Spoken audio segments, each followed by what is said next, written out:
Guys ഞങ്ങള് എവിടേക്കാ പോണം? കന്യാകുമാരിക്ക് പോവാണ്. ഇരിഞ്ഞാലക്കുട ട്രെയിൻ പിടിക്കണം. അപ്പൊ ഞങ്ങൾ എല്ലാവരും ഉണ്ട്, കണ്ടില്ലേ, എല്ലാവരും റെഡിയായി വന്നിരിക്കുകയാണ്. ട്രെയിൻ ടൈമിംഗ് ഒരു 11 മണി കഴിഞ്ഞ് 11:45 ഒരു 12 മണിയോടെയാണ്. ഗുരുവായൂർ ചെന്നൈ എഗ്മോർ എക്സ്പ്രസ് ആണ്. ഇപ്പൊ ഞങ്ങൾ എല്ലാവരും കൂടി ആദ്യമായിട്ടാണ് കന്യാകുമാരി കാണാൻ പോണത്. കുറേ പിള്ളേരുണ്ട്, പിന്നെ പാപ്പൻ്റെ ഫ്രണ്ട്സ് ഉണ്ട്, കുറേ പേരൊക്കെ ഉണ്ട്. അപ്പോൾ ബാക്കി വിശേഷങ്ങൾ നമുക്ക് അവിടെ എത്തിയിട്ട് കാണാം. കാരണം രാത്രി കയറുന്ന കാരണം ട്രെയിനിലൊന്നും വെച്ച് വീഡിയോ എടുക്കാൻ പറ്റില്ല. 11:45-12 മണിക്ക് വരേണ്ട ട്രെയിൻ ഞങ്ങളൊരു അത്യാവശ്യം നേരത്തെ തന്നെ എത്തിയിട്ടുണ്ടായിരുന്നു. ഒരു മണിക്കൂർ മുന്നേ വന്നിട്ടുണ്ടായിരുന്നു. അപ്പോൾ പിള്ളേർക്ക് അതിൻ്റെ ഇടയിൽ ബോറടി. അത് കാരണം ചിലർ ഡാൻസ് കളിക്കുന്നു, ചിലർ ഓടി നടക്കുന്നു, അങ്ങനെ അവരെ പിടിക്കുക, വാഷ്റൂമിലൊക്കെ കൊണ്ടുപോകുക, അതൊക്കെയാണ് ഞങ്ങളുടെ പരിപാടി. അങ്ങനെ ലാസ്റ്റ് ഞങ്ങളുടെ ട്രെയിനൊക്കെ വന്ന് ഞങ്ങൾ കയറി. പിന്നെ ഉള്ളിലെ വീഡിയോസ് ഒന്നും എടുത്തില്ല, അവർക്ക് ഡിസ്റ്റർബൻസ് ആവണ്ടെന്ന് വെച്ചിട്ട്. പക്ഷേ ഞങ്ങൾ സീറ്റ് മാറി ഒന്ന് ഇരുന്നിട്ടുണ്ടായിരുന്നു. ഞങ്ങൾക്ക് അറിയില്ലായിരുന്നു ഞങ്ങളുടെ സീറ്റാണെന്ന് വിചാരിച്ച് ഞങ്ങൾ ഇരുന്നത്. പക്ഷേ അയാൾ എന്താ പറയുക, വളരെ മോശമായിട്ടാണ് ഞങ്ങളുടെ അടുത്ത് പെരുമാറിയത്. ഞങ്ങളുടെ അടുത്ത് മാത്രമല്ല, പിള്ളേരുടെ അടുത്തായാൽ പോലും പോലീസിനൊക്കെ വിളിക്കുന്നൊക്കെ പറഞ്ഞിട്ട് അറിയാണ്ട് പറ്റിയൊരു സംഭവത്തിന്. അങ്ങനെയൊക്കെ ആയിരുന്നു. അങ്ങനെ ലാസ്റ്റ് ഞങ്ങൾ ഒരു 7-7:30 ആയപ്പോൾ ഞങ്ങൾ നാഗർകോവിൽ വന്നിറങ്ങി. നാഗർകോവിലേക്കായിരുന്നു ഞങ്ങൾ ട്രെയിൻ ടിക്കറ്റ് എടുത്തിരുന്നത്. കാരണം കന്യാകുമാരിക്ക് ഡയറക്റ്റ് ട്രെയിൻ ആ സമയത്ത് ഉണ്ടായിരുന്നില്ല. അങ്ങനെ നാഗർകോവിലിൽ നിന്ന് ഞങ്ങൾ വടശ്ശേരി എന്ന് പറഞ്ഞ സ്ഥലത്തേക്ക്, അതായത് അവിടുത്തെ ഒരു ചെറിയ ടൗണാണ്. ടൗൺ മാത്രമല്ല, അത്യാവശ്യം ട്രാൻസ്പോർട്ട് ബസ് സ്റ്റാൻഡും കാര്യങ്ങളൊക്കെ ഉള്ളൊരു സ്ഥലമാണ്, ബസ്സൊക്കെ കിട്ടുന്ന സ്ഥലം. അങ്ങനെ അവിടെയാണ് ഞങ്ങൾ നേരെ ഇവിടെ നിന്ന് ബസ് കയറി പോയത്. ബസ് അത്യാവശ്യം അവിടുത്തെ KSRTC ആണെന്ന് തോന്നുന്നു. അത്യാവശ്യം സീറ്റൊക്കെ ഉണ്ടായിരുന്നു. ഞങ്ങൾ ഫസ്റ്റ് കയറിയപ്പോൾ കാരണം ഫസ്റ്റ് ആയത് വന്ന് എടുക്കായിരുന്നു ആ ബസ്. അതുകാരണം ഞങ്ങൾക്ക് കുഴപ്പമുണ്ടായില്ല. അപ്പോൾ ഞാൻ ഏറ്റവും ഫ്രണ്ട് സീറ്റിലാണ് ഇരുന്നിരുന്നത്. അങ്ങനെ വടശ്ശേരിയിൽ വന്നിറങ്ങിയിട്ട് അവിടെ ഒരു ലോഡ്ജിൽ റൂമൊക്കെ എടുത്ത് ഞങ്ങൾ ഫ്രഷപ്പ് ഒക്കെ ആയി ഡ്രസ്സ് ചെയ്ത് ഞങ്ങളുടെ കറക്കത്തിന് ഇറങ്ങി. അപ്പോൾ ആദ്യം തന്നെ ഞങ്ങൾ പോകാൻ പ്ലാൻ ചെയ്തിരുന്നത് പത്മനാഭപുരം പാലസിക്കാണ്. അത് നമ്മുടെ തമിഴ്നാട്ടിലാണ് വരുന്നത്. തമിഴ്നാട്ടിലാണെങ്കിൽ കൂടിയും കേരള ഗവൺമെൻറ്റിൻ്റെ അണ്ടറാണ് കേട്ടോ അത് നമ്മൾ ഇവിടെ നടത്തിക്കണേ.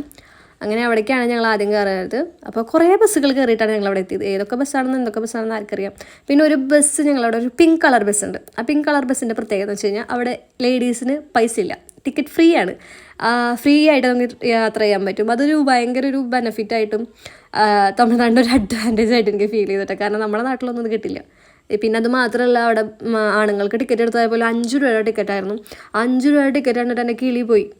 ഞാൻ പറഞ്ഞ ബസ് ഇതാണ് കേട്ടോ. കാരണം ബാക്കിലും പിങ്കായിരിക്കും, ഫ്രണ്ടിലും പിങ്കായിരിക്കും, പിന്നെ എന്തോ തമിഴിൽ വേറെ ഒന്നും കൂടി എഴുതി വെച്ചിട്ടുണ്ടാവും. അങ്ങനെ ഞങ്ങൾ ഞങ്ങളുടെ ഡെസ്റ്റിനേഷനായ പത്മനാഭപുരം പാലസിലേക്ക് എത്തിക്കുന്നു. അവിടേക്ക് നടന്നു പോവാണ് കാണുന്നത്. അതിൻ്റെ ഇടയിലാണ് ഞാൻ നിങ്ങൾക്ക് ഈ ടിക്കറ്റും കൂടി കാണിച്ചു തരാമെന്ന് വിചാരിച്ചു. 5 രൂപയുടെ ടിക്കറ്റ് കണ്ടോ. ഞാൻ ആദ്യമായിട്ടാണ് കുറേ നാളുകൾക്ക് ശേഷം 5 രൂപയുടെ ടിക്കറ്റ് കാണുന്നത്. പിന്നെ ആ കാണുന്ന പിങ്ക് ടിക്കറ്റ് ഫ്രീ ടിക്കറ്റാണ്. അങ്ങനെ എല്ലാവരും കൂടി ഞങ്ങൾ നടന്നു പോവാണ് പത്മനാഭപുരം പാലസിലേക്ക്. അത്യാവശ്യം കുറച്ച് നടക്കാനുണ്ടായിരുന്നു. പിന്നെ പോണ വഴിയിൽ പിന്നെ വീടുകളുടെ മുന്നിലൊക്കെ ആയിട്ട് കോലം കാര്യങ്ങളൊക്കെ വരച്ചിട്ടുണ്ടായിരുന്നു. തമിഴ്നാട് എത്തിയൊരു പ്രതീതി തന്നത് ആ കോലങ്ങളാണ്. നല്ല രസമുണ്ടായിരുന്നു കാണാനായിട്ട്. അങ്ങനെ ബസ് സ്റ്റോപ്പ് ഇറങ്ങി അത്യാവശ്യം കുറച്ച് നടക്കാനുണ്ടായിരുന്നു കേട്ടോ നമ്മുടെ പത്മനാഭപുരം പാലസിലേക്ക്. അങ്ങനെ പാലസ് എത്തി. അവിടെ നിന്ന് ഞങ്ങൾ ചെരുപ്പൊക്കെ ഒരു സൈഡിലേക്ക് കൊടുക്കാനുണ്ടായിരുന്നു. ചെരുപ്പിട്ടിട്ട് നമുക്ക് ഉള്ളിലേക്ക് കയറാൻ പറ്റത്തില്ല, നമ്മൾ ബെയർ ഫുട്ടായിട്ട് വേണം പോകാനായിട്ട്. പക്ഷേ അത് നല്ല നീറ്റ് ആൻഡ് ക്ലീൻ ആയിട്ടാണ് കീപ്പ് ചെയ്തിരിക്കണേ ഫുൾ പാലസ്.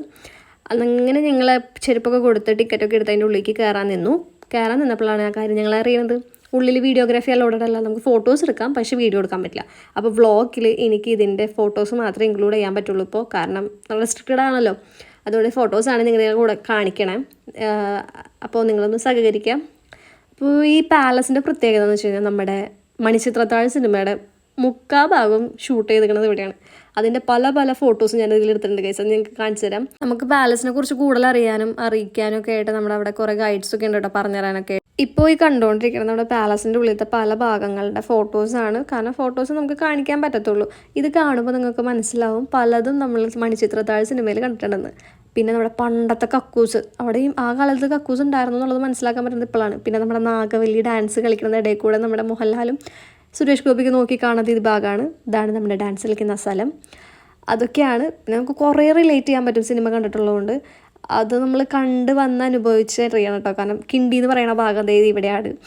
അങ്ങനെ ലാസ്റ്റ് അത് കണ്ടു കഴിഞ്ഞ് ഞങ്ങൾ തിരിച്ച് കന്യാകുമാരിക്ക് പോകാൻ വേണ്ടി ബസ് കാത്ത് നിൽക്കണതാണ് ഈ കാണുന്നത്. എന്താ പറയുക, കുറേ നേരം കാത്ത് നിൽക്കേണ്ടി വന്നു ആ ബസ് കാണാനായിട്ട്. ഒരു 303 നമ്പറുള്ള ബസ്സാന്ന് പറഞ്ഞിട്ട് കുറേ നേരം നിന്നതിന് ശേഷമാണ് ബസ് വന്നത്. അങ്ങനെ ബസ്സിൽ കയറി ഞങ്ങൾ യാത്ര തുടങ്ങി. ബസ്സിലെ ഡ്രൈവർ പറഞ്ഞു 2 മണിക്കൂറോളം യാത്ര ഉണ്ടെന്നാണ്. ആക്ച്വലി അത്രയ്ക്കൊന്നും ഇല്ല. കന്യാകുമാരിക്കുള്ള യാത്ര തുടങ്ങിയിട്ടാ ഞങ്ങൾ ബസ്സിലെ പോണേ. ഞാൻ ഏറ്റവും ഫ്രണ്ട് സീറ്റിലിരിക്കണം. ട്രിപ്പിൽ പോയ ഓൾമോസ്റ്റ് എല്ലാ ബസ്സിലും ഏറ്റവും ഫ്രണ്ടിലിരുന്നത് ഞാനായിരുന്നു, ആ ഡ്രൈവറുടെ കൂടെ തന്നെ. അപ്പോൾ മാമയുടെ അടുത്ത് ഞാൻ ഈ വീഡിയോയിൽ പറയായിരുന്നു, എൻ്റെ ഒരു വീഡിയോ എടുത്തായോ ഞാൻ ഫ്രണ്ടിലിരിക്കണമെന്ന്, എല്ലാവരും അറിയട്ടെ ഞാൻ ഡ്രൈവറുടെ കൂടെ ഇരിക്കുന്നത്. പിന്നെ കുങ്കനാണെങ്കിൽ അപ്പോഴേക്കും നല്ല ഉറക്കായി, വായൊക്കെ തുറന്ന് നല്ല ഉറക്കായി. അതിൻ്റെ ഇടയിൽ ഞാൻ എന്നിട്ട് മാമയുടെ കൂടെ ഒരു ബണ്ണൊക്കെ കഴിച്ചു. പിന്നെ ഞങ്ങൾ കന്യാകുമാരി എത്തി. അപ്പോൾ അവിടെ ആദ്യം കണ്ടത് ഈ കുതിരേനാണ്. കുതിര ഒരു അടിപൊളി വെള്ളക്കുതിര. പിന്നെ ഞങ്ങളൊരു ഓട്ടമായിരുന്നു, കാരണം 4 മണി 4 വരെ എങ്ങാണ്ടേ ബോട്ടിംഗ് ഉള്ളൂ. അതിന് മുന്നേ ഞങ്ങളവിടെ എത്തണം. അപ്പോൾ അതിന് വേണ്ടി ഞങ്ങളൊരു ഓട്ടപ്രദക്ഷിണമായിരുന്നു നടത്തിയിരുന്നത്. അങ്ങനെ ഓടി ഓടി ഓടി ഞങ്ങളവിടെ എത്തി. ലാസ്റ്റ് ടിക്കറ്റൊക്കെ എടുത്ത് നേരെ ബോട്ട് കയറാൻ വേണ്ടിയുള്ള യാത്രയും. ബോട്ട് കയറുന്നതിൻ്റെ ഇടയിൽ ഞങ്ങൾക്കൊരു ഡൗട്ട് ഉണ്ടായിരുന്നു, ഞങ്ങൾ ഫസ്റ്റ് കയറാൻ പറ്റുമോ, ഞങ്ങൾക്ക് പോകാൻ പറ്റുമോ, ഇരിക്കാൻ പറ്റുമോ എന്നൊക്കെയുള്ള പേടിയുണ്ടായിരുന്നു. അങ്ങനെ ഞങ്ങൾക്ക് പോകാനൊക്കെ പറ്റുന്ന ഭാഗത്തേക്ക് എത്തിയപ്പോൾ തന്നെ ഒരു അടിപൊളി വ്യൂ ആയിരുന്നു കേട്ടോ. നമുക്ക് അവിടെ നോക്കുമ്പോൾ തിരുവള്ളവറിൻ്റെ സ്റ്റാച്ചു കാണാം, പിന്നെ കടൽ കാണാം. ഭയങ്കര ഒരു സ്പെഷ്യലായിരുന്നു. ഭയങ്കര സണ്ണി ഡേ ഒന്നും ആയിരുന്നില്ല കേട്ടോ, ഭയങ്കര ക്ലൗഡി ആയിരുന്നു.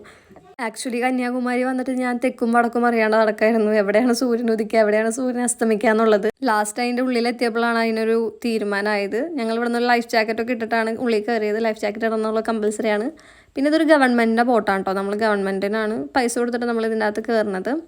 അവർക്ക് ടൈമിംഗ് ഉണ്ട്, ആ ടൈമിങ്ങിനുള്ളിൽ നമ്മൾ എത്തിയില്ലെങ്കിൽ നമ്മൾ കയറ്റൂല. അങ്ങനെ ഞങ്ങൾ ഉള്ളിലൊക്കെ കയറിയതിന് ശേഷമാണ് പിന്നെ ഇതിട്ടത്. സീറ്റൊന്നും ഞാൻ ഇരുന്നില്ല, കാരണം വീഡിയോ കൊടുക്കേണ്ട തിരക്കിന് ഞാൻ ഇരുന്നില്ല. ഞാൻ നിന്നിട്ട് വീഡിയോ കൊടുക്കാമായിരുന്നു. അപ്പോൾ ടൈം ലാപ്സിലിട്ട് നാക്ക് ഫുള്ള് ഉടക്കാണല്ലോ, ടൈം ലാപ്സിലിട്ടിട്ടാണ് ഞാൻ വീഡിയോ എടുത്തത് മൊത്തം. ഏകദേശം ഒരു 10-20 മിനിറ്റോളം എടുത്തു നമ്മുടെ കരയിൽ നിന്ന് നമ്മുടെ ഈ വിവേകാനന്ദ പാറ വരെ എത്താനായിട്ട്. പിന്നെ അപ്പുറത്ത് തിരുവള്ളവരുടെ അവിടേക്ക് നമുക്ക് എൻട്രി ഉണ്ടായിരുന്നില്ല, കാരണം അവിടെ മെയിൻ്റനൻസ് വർക്ക് നടക്കുകയാണ്. അതുകൊണ്ട് നമുക്ക് അവിടേക്ക് പോകാനൊന്നും പറ്റില്ല. ഇവിടെ പോലും എന്തൊക്കെയോ വർക്കൊക്കെ നടക്കുന്നുണ്ടായിരുന്നു, പക്ഷെ എന്നാലും നമ്മളെ കയറ്റി വിട്ടിരുന്നു. അങ്ങനെ കയറി ലാസ്റ്റ് അവിടെ നിന്ന് ടിക്കറ്റ് എടുക്കണമായിരുന്നു. 30 രൂപയും കണ്ടായിരുന്നു നമുക്ക് ടിക്കറ്റ് വന്നിരുന്നത്. ടിക്കറ്റ് എടുത്ത് പിന്നെ നമുക്ക് അവിടെ ചെരുപ്പൊക്കെ കൊടുക്കാനുള്ള സ്പേസ് ഉണ്ട്. അവിടെ ഫ്രീ ആണ്, പക്ഷേ നമ്മൾ തിരിച്ച് ചെരുപ്പ് എടുക്കാൻ വരുന്ന സമയത്ത് അവരെന്തെങ്കിലും ടിപ്പൊക്കെ ചോദിക്കും. അപ്പോൾ നമുക്ക് ചെറിയ ടിപ്പൊക്കെ കൊടുത്തിട്ട് പോകുന്നത്. സൈഡിലെ ചെറിയൊരു പൂളും പോണ്ടൊക്കെ പോലെ ഉണ്ടാക്കി വെച്ചിട്ടുണ്ട്. അതിൻ്റെ അകത്തൊക്കെ മീനുണ്ട്. അത് കടലിലെ മീനാണോ കരയിലെ മീനാണോ എന്നൊന്നും അറിയില്ല. നേരെ ചെന്ന് കയറി ചെല്ലുമ്പോൾ ഒരു ദേവിയുടെ ക്ഷേത്രം പോലെ ഒരു ചെറിയ സംഭവം ഉണ്ട്. അതിൻ്റെ അകത്ത് ദേവിയുടെ കാൽപാദം ഉണ്ട് എന്നാണ് ഇവർ പറയുന്നത്. അങ്ങനൊരു പാദം പോലെ ഇട്ട് വെച്ചിട്ടുണ്ടായിരുന്നു. പക്ഷേ അതിൻ്റെ ഉള്ളിൽ കയറുമ്പോഴായിരുന്നു നമുക്ക് ഫോട്ടോസും വീഡിയോസും ഒന്നും അലൗഡ് അല്ലായിരുന്നു. അതുകൊണ്ട് ഞങ്ങൾ ജസ്റ്റ് കണ്ടിറങ്ങുകയാണ് ചെയ്തത്. അതുപോലെ തന്നെ നമ്മുടെ വിവേകാനന്ദ സ്വാമിയുടെ ഒരു മോണിമെൻ്റ് ഉണ്ട്. അതിൻ്റെ ഉള്ളിലേക്ക് കയറുമ്പോഴായാലും ഫോട്ടോസൊന്നും അലൗഡ് അല്ലായിരുന്നില്ല. ജസ്റ്റ് ക്യാമറ എടുക്കാൻ പോലും പറ്റിയിരുന്നില്ല. ഫോട്ടോഗ്രാഫി തീരെ അലൗഡ് അല്ലായിരുന്നു. അങ്ങനെ ഞങ്ങൾ ഫസ്റ്റ് ദേവിയുടെ അവിടെ പോയതിന് ശേഷം പിന്നെ ഇപ്പുറത്തേക്കാണ് പോയത്. പിന്നെ നല്ല കാറ്റുണ്ടായിരുന്നു. കാറ്റ് അതിഗംഭീരമായ കാറ്റായിരുന്നു. അത്യാവശ്യം കുറച്ചധികം നേരം അങ്ങോട്ടും ഇങ്ങോട്ടും നടന്ന് സമയം കളഞ്ഞു. പിന്നെ വാഷ്റൂമൊക്കെ അതിൻ്റെ അകത്തുള്ള കാരണം പിള്ളേരെയൊക്കെ കൊണ്ടുപോയി വാഷ്റൂമിലേക്ക്. ഞങ്ങൾ യൂട്യൂബേഴ്സാട്ടോ. പാപ്പൻ വേറെ യൂട്യൂബർ, ഞാൻ വേറെ യൂട്യൂബർ. നല്ല സുഖമായിട്ടിരിക്കാം. അത്യാവശ്യം കുത്തനെയുള്ള സ്റ്റെപ്പായിരുന്നു നമ്മുടെ വിവേകാനന്ദ സ്വാമിയുടെ മോണിമെൻറ്റിലേക്ക് കയറാനുള്ളത്. അങ്ങനെ അടിപ്പാടി ആ കുന്നുമലയൊക്കെ കയറി ഞങ്ങളവിടെ എത്തി. അവിടെയും ഫോട്ടോഗ്രാഫി അലൗഡഡ് ആയിരുന്നില്ലല്ലോ, അതുകൊണ്ട് അവിടെയും കുറച്ച് നേരം ഉള്ളിലൊക്കെ കയറി ജസ്റ്റ് നോക്കി. പിന്നെ എന്തോ മെഡിറ്റേഷൻ റൂം എന്നൊക്കെ പറഞ്ഞിട്ട് സൈഡിലുണ്ട്, ഫോട്ടോസ് എടുക്കാൻ പറ്റുന്ന സ്ഥലമൊക്കെ ഉണ്ട്. പിന്നെ അതിൻ്റെ മേലെ നിന്ന് വ്യൂ എന്ന് പറയുന്നത് അടിപൊളി വ്യൂ ആയിരുന്നു കേട്ടോ. നല്ല രസമുണ്ടായിരുന്നു കാണാനായിട്ട്. കടലും കരയും ആ തിരുവള്ളവറിൻ്റെ സ്റ്റാച്ചുവും ആ സൂര്യനൊക്കെ കാണുമ്പോൾ നല്ല ഭയങ്കര രസമുണ്ടായിരുന്നു കാണാനായിട്ട്. പിന്നെ ഉള്ളിൽ ഫോട്ടോ നമ്മുടെ സൺറൈസ് കലണ്ടർ എന്ന് പറഞ്ഞ ഭാഗം കണ്ടോ. നമുക്ക് സൺറൈസ് കലണ്ടർ ഇവിടെ നമുക്ക് കാണാം. നല്ല കാറ്റുണ്ട് കേട്ടോ ഇവിടെ. നല്ല കാറ്റെന്ന് വെച്ചാൽ ഭയങ്കര കാറ്റുണ്ട്. മുടിയൊക്കെ പറന്ന് നടക്കണം എല്ലാവരും മുടി. അത്യാവശ്യം നല്ല റഷുള്ള ദിവസമാണ്, നല്ല റഷുണ്ട്. സാറ്റർഡേ കൂടി ആയതുകൊണ്ട് നല്ലോണം വിസിറ്റേഴ്സും കാര്യങ്ങളൊക്കെ ഉണ്ട്. നല്ല ഉപ്പ് കാറ്റിരിക്കുന്നു. ഞങ്ങൾ ഇവിടുന്ന് പോവാണ്, കാരണം ഇത് അടയ്ക്കാറായി. ഇത്ര നേരം വരെ ഇവിടെ നിൽക്കാൻ പറ്റുള്ളൂ. ഭയങ്കര കാറ്റാട്ടോ, ഭയങ്കര കാറ്റാണ്. ഞങ്ങൾ കുറെ നേരം കാറ്റും കൊണ്ട് നടക്കണ്. ഭയങ്കര ഉപ്പ് കാറ്റാണ്, ഉപ്പ് വെള്ളം അടിക്കുന്നുണ്ട്. നമുക്കിങ്ങനെ മുഖമൊക്കെ തൊട്ട് തക്കി നോക്കി കഴിഞ്ഞാൽ ഉപ്പ് ടേസ്റ്റ് അടിക്കും. അണ്ണനും തമ്പിയും അണ്ണൻ തമ്പികളാണ് ഇവര്. ഓർക്കണം, ഞാൻ വീഡിയോ എടുത്ത് കാണിച്ചതാ നിങ്ങൾക്ക്. ഒരാള് വായ തുറന്നിരുന്ന് ഉറങ്ങും, മറ്റൊരാള് ആളെ തോളത്തിരുന്ന് ഉറങ്ങും. ഇതൊന്നും ഇവര് അറിഞ്ഞിട്ടില്ല, ഞങ്ങള് ലൈവായിട്ട് കണ്ടതാണ് ഗൈസ്. നമ്മുടെ തിരുവള്ളവറിന്റെ സ്റ്റാച്ചു ഉള്ളത്, പക്ഷെ നമുക്ക് അങ്ങോട്ട് ആക്സസ് ഇല്ല കേട്ടോ. അവിടെ എന്തോ മെയിൻ്റനൻസ് വർക്കൊക്കെ നടന്നുകൊണ്ടിരിക്കുകയാണ്. അതുകൊണ്ട് നമ്മൾ അങ്ങോട്ട് കാണാൻ പോയില്ല. തിരുവള്ളവർ ഇവിടുത്തെ നമ്മുടെ തമിഴ്നാട്ടിലെ ഒരു ഫേമസ് പോയറ്റാണ് പണ്ട് കാലത്ത് കേട്ടോ. ആളെഴുതിയതാണ് എന്തൊക്കെയോ അണ്ണൻ തമ്പീസ്. അഗൈൻ റെഡ് ഒക്കെ ഇട്ട മാച്ച്. പിന്നെ അതേ ഇവിടെ ഒരു സെയിം ടോപ്സ് ഇട്ട മങ്കമാർ.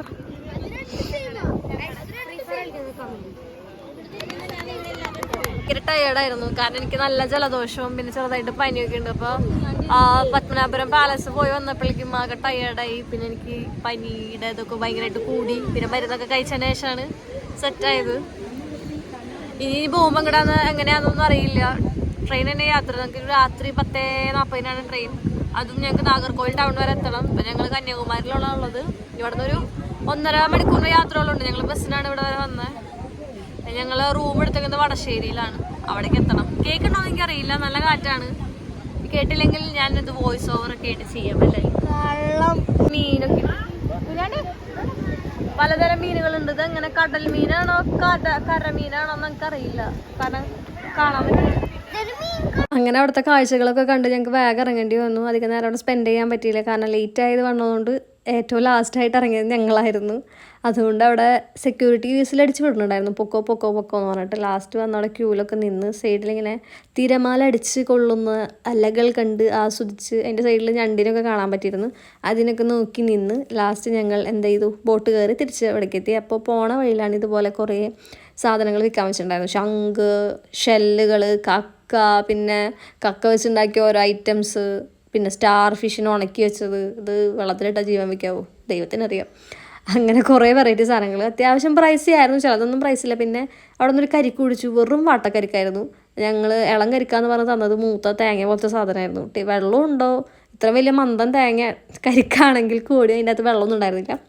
അങ്ങനെ കഷ്ടപ്പെട്ടതൊക്കെ കുടിച്ച് പിന്നെ ഇവർ ഷോപ്പിംഗ് എന്തൊക്കെ ചെയ്യുന്നുണ്ടായിരുന്നു. അവിടെ നിലക്കുലത്ത് കക്ക കൊണ്ടൊക്കെ ഉണ്ടാക്കിയ സാധനങ്ങളൊക്കെ വാങ്ങിക്കുന്നുണ്ടായിരുന്നു. എല്ലാം കഴിഞ്ഞ് തിരിച്ച് ഞങ്ങൾ വടശ്ശേരിയിൽ വന്ന് ഞങ്ങളുടെ ലോഡ്ജിൽ നിന്ന് സാധനങ്ങൾ കൊടുത്ത് ട്രെയിൻ പിടിക്കാൻ വേണ്ടി നാഗർകോവിൽ ജംഗ്ഷനിലാണ് ഓട്ടോക്കാർ കൊണ്ടിറക്കിയത്. പക്ഷെ ഞങ്ങൾക്ക് ടൗണിലാണ് പോകേണ്ടതായിരുന്നത്. പിന്നെ 10:45 പറഞ്ഞ ട്രെയിൻ 10:15 വന്ന് രാത്രി ട്രെയിൻ കയറിയത് തന്നെ എങ്ങനെയാണെന്ന് പോലും ഞങ്ങൾക്കറിയില്ല. അല്ലാത്തൊരു അവസ്ഥ തന്നെയായിരുന്നു. ഓടിച്ചാടി പിടിച്ച് പറയണ്ടോ. ടിക്കറ്റ് മൊത്തം വെയിറ്റിംഗ് ലിസ്റ്റ് അതിൻ്റെ പേരിൽ കൺഫർമേഷൻ വന്നപ്പോൾ ഞങ്ങളെല്ലാവരും വേറെ കോച്ചിക്കൊക്കെ ആയിപ്പോയി. ഒരു ടീം മൊത്തം S3യിലും ഒരു ടീം മൊത്തം സ്പെഷ്യൽ കോച്ചിലും. അതിൻ്റെ ഇടയിൽ ഞങ്ങൾ ടിക്കറ്റിന് വേണ്ടി അങ്ങോട്ടും ഇങ്ങോട്ടും ഓടേണ്ടി വന്നു. ഞങ്ങൾ സ്പെഷ്യൽ കോച്ചിലായതിൻ്റെ പേരിൽ ഞങ്ങൾ റെഞ്ചിൻ്റെ തൊട്ട് ബാക്കിലായിരുന്നു. അതുകൊണ്ട് ഞങ്ങൾ ടിക്കറ്റ് അന്വേഷിക്കാൻ അധികം ആരും വന്നിരുന്നില്ല. പക്ഷെ അത് കഴിഞ്ഞ് എന്താ പറയുക, ബാക്കിലുണ്ടായിരുന്നു, S3യിലുണ്ടായിരുന്നു. അവർക്ക് ഭയങ്കര ബുദ്ധിമുട്ടായിരുന്നു. അവിടെ നിന്ന് TT ഇറക്കി പോകാൻ വരെ പറഞ്ഞിരുന്നു, അവർക്ക് ടിക്കറ്റ് കാണിച്ചില്ലെങ്കിൽ. അപ്പോൾ ഞങ്ങൾക്ക് ആകെ 1 മിനിറ്റ് ഗ്യാപ്പിലൊക്കെയാണ് ഞങ്ങൾ ഓടിപ്പോയി ടിക്കറ്റൊക്കെ കൊടുത്ത് ഞങ്ങൾ അതൊക്കെ സെറ്റാക്കിയത്.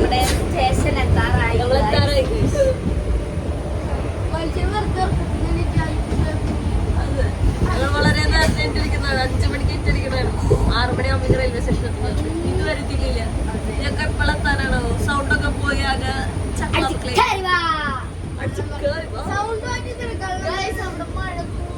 ഇവിടെ മഴ നന്നായിട്ട് തൂറിക്കൊണ്ടിരിക്കുകയാണ്. മഴ തൂറലാണ് ഗൈസ്. മഴ പെയ്തിട്ട് ഞങ്ങൾ നിൽക്കാൻ പറ്റില്ല, തണുപ്പ് നിറച്ച്. എങ്ങനെയും വീടെത്തിയാൽ മതി. അവിടെ വണ്ടികളിൽ ഞങ്ങളെങ്ങനെ പോകുന്നു വിചാരിച്ചിരിക്കുകയാണ് ഗൈസ്. Bye guys. ഞങ്ങൾ അടുത്ത ട്രിപ്പിന് കാണാം. ട്രിപ്പ് ഓൺ ഫുൾ മൂഡിലാണ്. പനിയൊക്കെ മാറി ഞങ്ങൾ പൂർവാധികം ശക്തിയോടെ തിരിച്ചു വരുന്നേ. ഇവരെ ഞങ്ങൾ പറഞ്ഞുവിടാൻ പോണു. ഞാൻ ശരി പോയാണ്. ഇവരെ ഞങ്ങൾ പറഞ്ഞുവിടാൻ പോണു. ഇവരെ ഞങ്ങൾ പാലക്കാട് തട്ടിവിടാൻ പോണു. ഹോസ്റ്റലില് പിന്നെ ഇവരുണ്ടാവൂല അടുത്ത വീഡിയോസ്. അതെ, ചുറ്റുവന്നിട്ടുണ്ട്. ഇനി മുഖം കാണാൻ പറ്റില്ല. ഇതിന്റെ ഇടയിൽ വരാൻ ചാൻസ് ഇല്ല, കാരണം സൗന്ദര്യം റെഡിയാണ്. ഞങ്ങള് പിന്നെ ഞങ്ങളുടെ ഈ കോച്ച് എന്ന് പറയുന്നത് സ്പെഷ്യൽ കോച്ചാണ്. ഞങ്ങളുടെ തൊട്ടപ്പുറത്താണ് എഞ്ചിൻ ഇരിക്കുന്നത്. അത് കാരണം എഞ്ചിൻ ഉണ്ടാക്കുന്ന എല്ലാ സൗണ്ടും നിങ്ങൾ ഓരോ ട്രാക്ക് ഞങ്ങൾ നന്നായിട്ട് അറിയുന്നുണ്ട്. അതുകൊണ്ട് നല്ല ഉറക്കവും ഒക്കെ ഉണ്ടായിരുന്നു. വല്ലതും കഴിച്ചിട്ടില്ല, ഓബ്വിയസ്ലി. ഞങ്ങളൊക്കെ തന്നെ കഴിക്കുമായിരിക്കും അല്ലേ. ബൈ.